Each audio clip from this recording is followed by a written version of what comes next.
اٹھو بلال، آج اذان شب کر نہیں، کعبہ کی چھت پہ جا کر دو، پتہ چلے عمر اسلام قبول کر چکا ہے، یہ شان ہے میرے عمر کی۔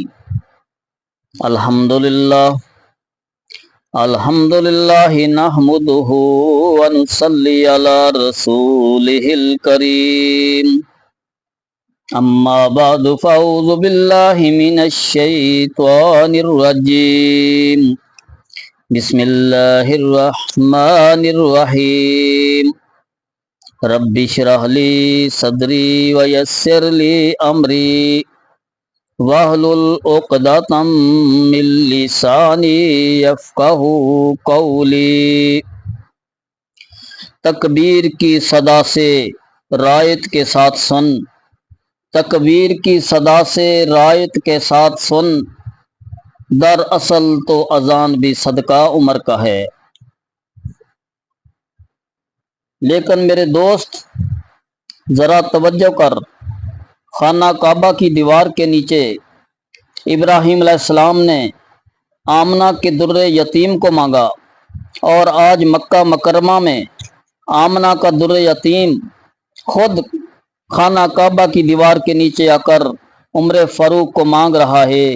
حضور نے فرمایا کہ اے اللہ، یا عمر بن حشام دے دے یا عمر ابن خطاب دے دے، اس لیے کہ اسلام کو عمر کی ضرورت ہے۔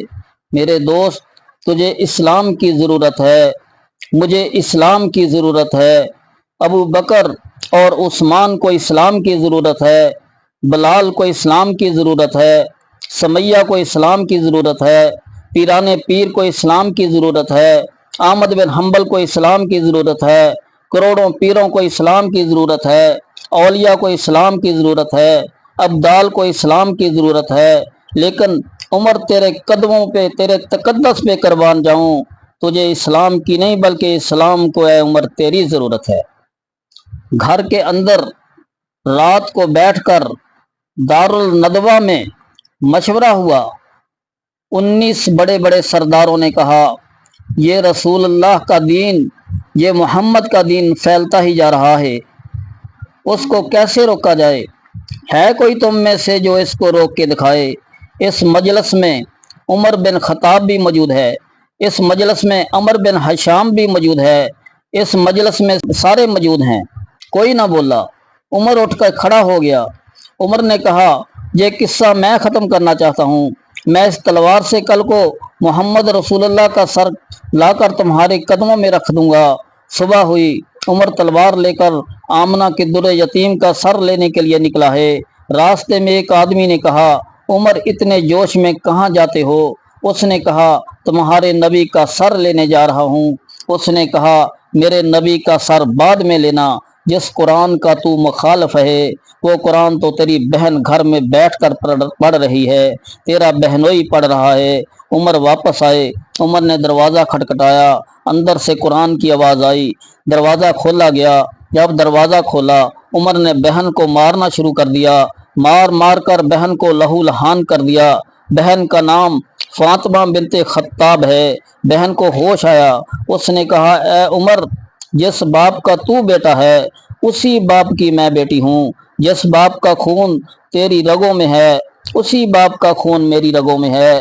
تو کفر میں پکا ہے، میں محمد کے دین میں پکی ہوں، میں ڈٹ جاؤں گی، مر جاؤں گی، کٹ جاؤں گی، لیکن پیغمبر کے دین کو کبھی نہیں چھوڑوں گی۔ فاروق اعظم نے بات سنی، عمر کے قدموں سے زمین نکل گئی۔ اس نے کہا اتنی پکی؟ بہن ہو کر، عورت ہو کر پکی ہے، بہنوئی کو لہو لہان کر دیا۔ عمر کا غصہ جب ٹھنڈا ہو گیا، اس نے کہا بہن، وہ قرآن جو ابھی تو پڑھ رہی تھی مجھے اس کی آیت تو پڑھ کر سناؤ۔ چلو ٹھیک ہے، میں تجھے نہیں مارتا۔ اس بہن نے کہا کہ ناپاک آدمی کو میں قرآن نہیں سنا سکتی۔ عمر نے غسل کیا، عمر نہائے، نہا کر آ کے بیٹھ گئے۔ جب قرآن کی آیتیں سنی تو عمر کے دل سے شرک کا زنگ اترنا شروع ہو گیا۔ ادھر قرآن کی سورت طٰہٰ کی تلاوت شروع ہوئی۔ عمر نے قرآن سنا، قرآن سن کر کہا فاطمہ بنت خطاب، اے میری بہن، بہنوئی کہاں ہے؟ بہنوئی کو لایا گیا۔ بہنوئی سے کہا جلدی کرو، مجھے اسی محمد کے قدموں میں لے جاؤ۔